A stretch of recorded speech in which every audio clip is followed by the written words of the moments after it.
this picture of Donald Trump that was taken by, I believe the man's name, is it Evan Vucci? Maybe his name. I hope I'm not getting that wrong. Credit to this photographer. And Donald Trump, surrounded by Secret Service agents, pulling him from the stage, raising a fist with blood streaking down his face and the American flag in sight. This is the iconic image of a president who refused to be stopped, to refused to be put down. But there's breaking news and there's a lot of information. I got to be honest. We got to go through all of these photos and let me see if I have this. Where is the?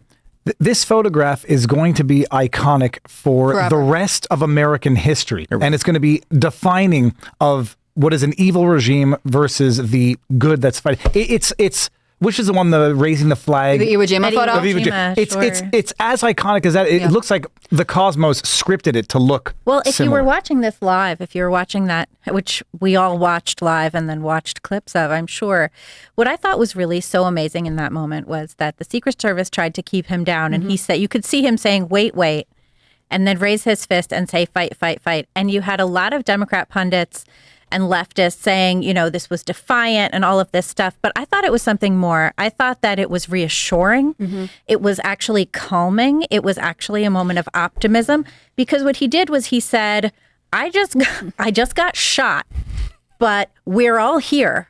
I'm still here. I'm still going to lead us forward. You're still here, right? For the most part, except for the tragic story of the one man who did pass. But he basically gave us all a sense of optimism and hope. And we needed that in that moment. It was reassuring. And it reminded me of after 9/11, I was living in Philadelphia at the time, and we got the feed from New York, the local New York One feed. And Rudy Giuliani got on TV and he said, alternate side of the street parking is suspended for tomorrow. And I thought, that is calming. That is reassuring. That is, tomorrow is coming. New York is still here. Everything is still the same. Don't worry about moving your cars, everyone. Yeah. And I got a similar sense, different, but a similar sense of we are America. We are here. We are strong. We are still moving forward. We are not put down. And I loved that about it. I think you could hear that in the crowd too, right? They're screaming, there's anxiety. And when he stands up, you get that USA chant, right? There's this moment of rallying around Trump and what he symbolizes as a country, because this will be one of those things where everyone says, where were you when you heard that President Trump had been shot in Pennsylvania? I mean, it is going to change the course of American history the same way that 9/11 did or RFK's assassination did. We always, once we have a complete picture of what happened, we reflect on things a little differently. The moment this happened, my phone is lighting up. I pull up the feed, and all I know is I was told Donald Trump had been shot. And I'm like, is he going to stand up? He grabbed his neck and collapsed. Is this it? And then I watch him stand up. Secret Service, he's screaming. And I'm just floored. We're hanging out in Milwaukee, and I was just enjoying a nice Saturday recreation. The studio was driving into Milwaukee. Nothing was set up. We didn't even have keys to the room yet.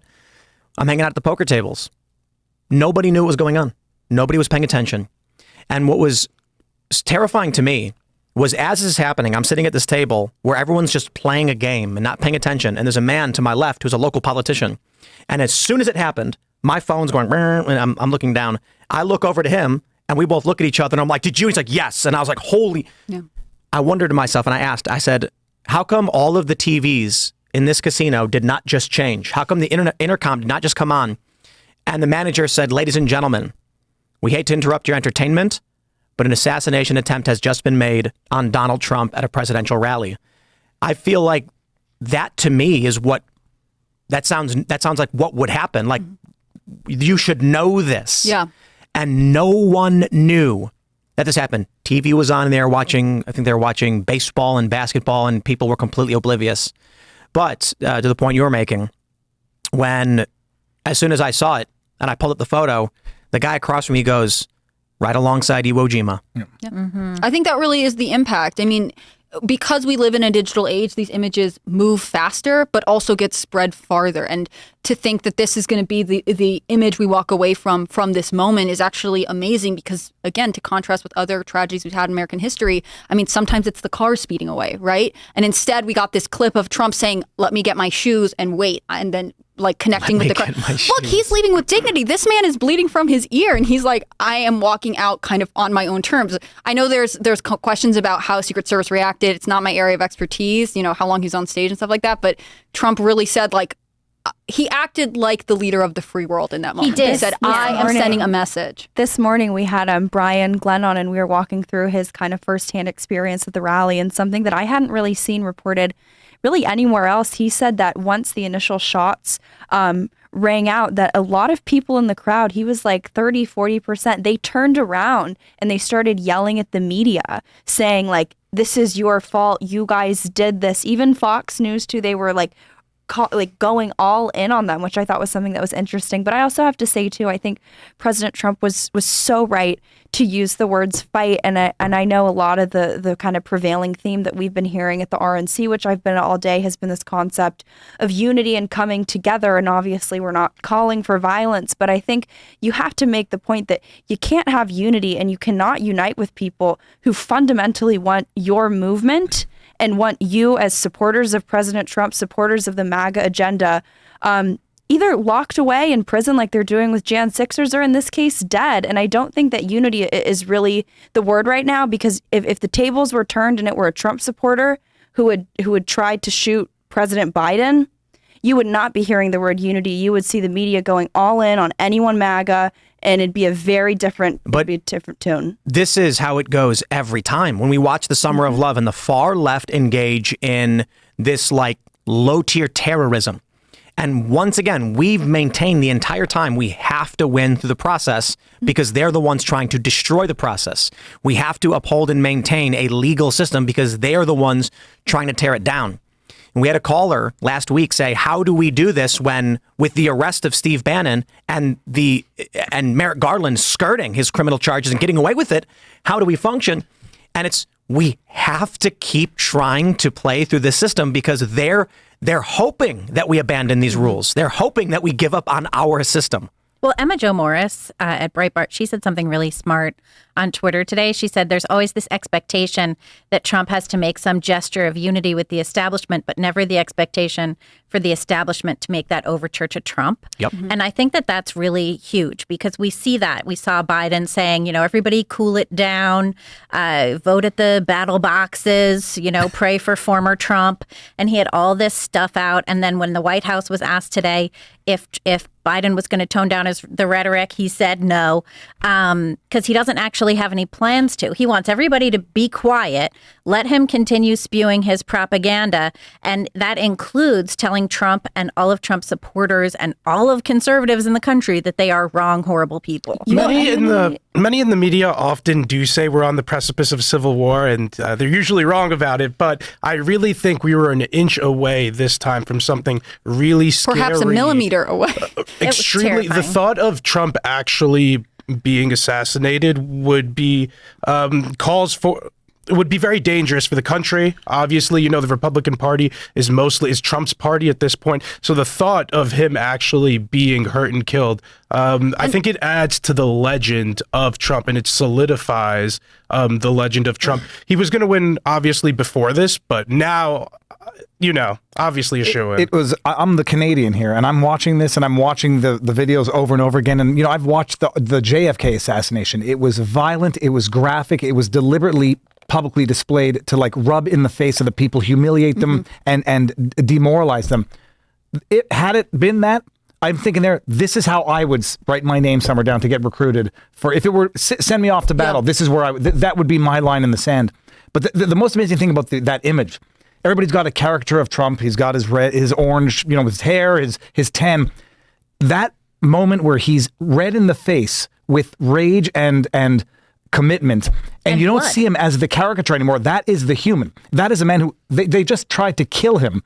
There's no, I got the best words. That's a man on a mission now, and you see him as the human and no longer the caricature, and that's the image that's going to be there. And you start thinking about his family too. That was one thing I thought. I've been on Laura Trump's show a few times, and she shares pictures of the grandkids and you see his family out there. They're very vocal.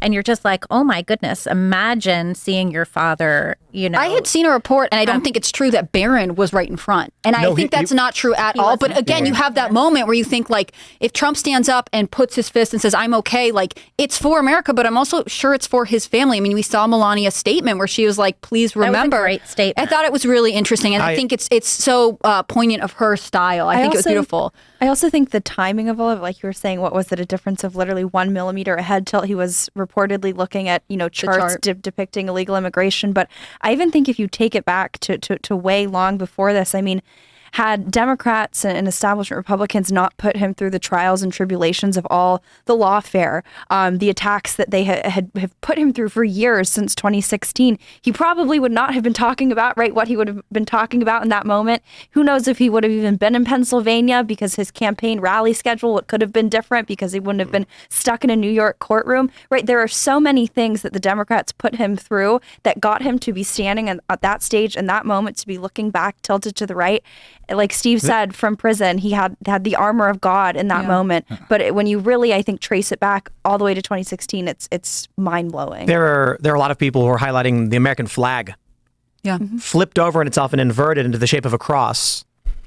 Maybe that means something. Believe what you want. But I want to say that while they're saying that Donald Trump there was some kind of divine intervention here, the idea that Donald Trump tilting his head by a millimeter saved his life. To look at the Jumbotron. To look at a Jumbotron. The odds of this, of everything playing out the way it was. And I think to myself, this is like crazier than the plot of the silliest cheesy action movie. Right. It's the only positive thing illegal immigration has done, which is we're give Donald Trump that chart to look at. Where Donald Trump, within a few seconds, he's turning to the right, he's talking to people, and then he tilts. And had he not, he would not be here. It's remarkable to think about all of the circumstances that led up to that moment where that shooter was able to get the shot he did. And simply because Trump tilted a slight bit more, it foiled the plan of that man. Thanks for watching this clip from Timcast IRL. Make sure to check out the live show Monday through Friday at 8 p.m. on this channel. Subscribe and we'll see you all there.